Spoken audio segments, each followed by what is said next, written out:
Hello, I am Spencer Gerwin, and this is the Taking Sides project for Dr. Kervin. My project will be dealing with racial profiling. Well, what is racial profiling? According to the California Peace Officer Standards and Training, also known as the POST program, racial profiling, the 14th Amendment, is violated when law enforcement officers use a person's race as a factor in forming suspicion of an individual, unless race was provided as a specific descriptor of a specific person in a specific crime.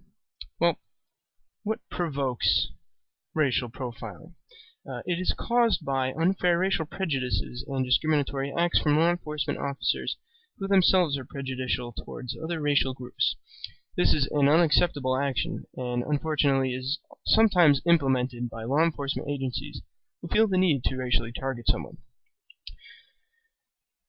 The legal issue that I will be looking at is whether minorities are more likely to be pulled over because of their skin color, as compared to white people. In the case study that I looked at, it is titled Testing for Racial Profiling in Traffic Stops from Behind a Veil of Darkness.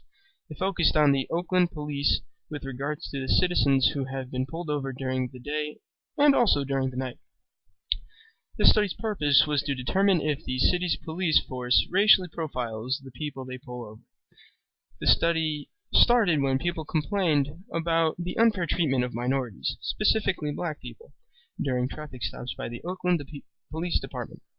It determined that 56% of the drivers who were pulled over during this time were black, even though only 35% of the city's population makes up this minority group.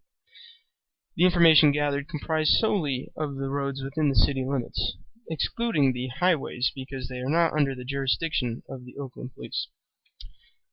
In all, the researchers gathered information through paperwork from the police department from 7,607 traffic stops within the city, and the largest percentage of the stops, 28%, occurred in the Flatlands area of the city where the population is 80% black.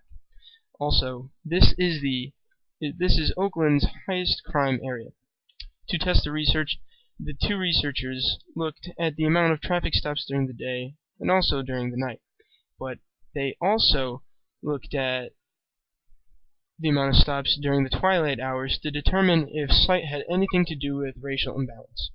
The results show that more black drivers were pulled over during the night than during the day, with the full amount of traffic stops, 49% during the day, 65% at night. The twilight data, which comes from the morning and evening, show that 52% of the traffic stops in the morning included a black driver and 57% during the evening. The overall percentage, according to the study, was identical at 55% of drivers pulled over for traffic stops being black people. The reason the study is so provocative is because the black population of Oakland makes up only 35% of the entire population.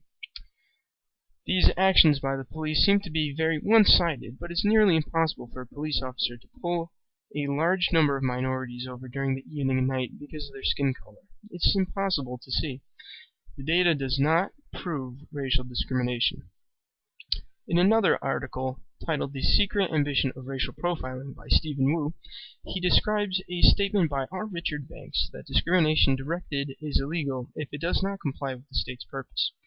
This statement makes sense because a state's purpose is for public safety, also the primary goal of any law enforcement or government organization. If discrimination exists outside the state's purpose, then it is wrong and foolhardy. Finally, let me state a hypothetical situation. If there is a group of people who have red hair and average height but are vicious murderers as well as airplane hijackers, I would assume that I would be searched or questioned at an airport because of my physical description. This would not be an issue if it was designed by the state for a specific legal purpose.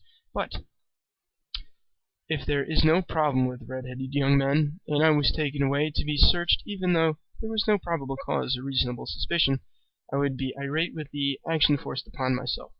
That is why I think racial profiling for the safety of the public is necessary. But if it is abused, then it is a wrongful practice which violates people's individual rights. Thank you.